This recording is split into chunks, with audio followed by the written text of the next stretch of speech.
Hello everyone and welcome back to another tutorial from Gameplay Classic. In this video, I'm going to show you how you can adjust or optimize the graphic settings on the Metal Slug Awakening PC game. So let's get started right away.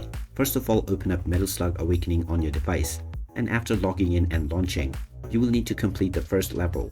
And once it is done, in order to change your graphic settings, click on the gear icon at the top left corner, then click on graphics from the left menu, and now you will see the quality as well as custom settings.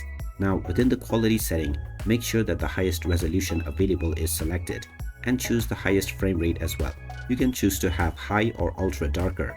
And now within the custom settings, first try using the ultra high preset.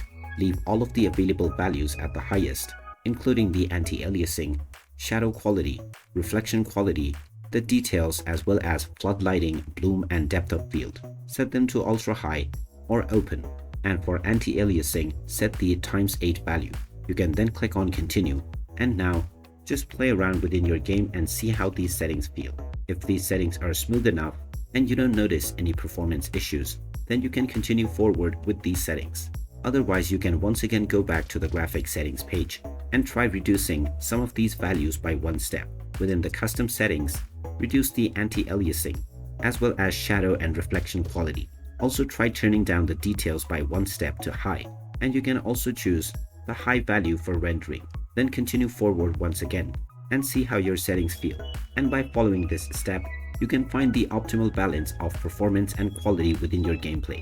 So there you have it. That is how easy it is to optimize the graphic settings on the Metal Slug Awakening game. If you find this video helpful, don't forget to hit that like button and subscribe to our channel for more useful tips and tutorials. Thanks for watching, and I will see you again in the next one.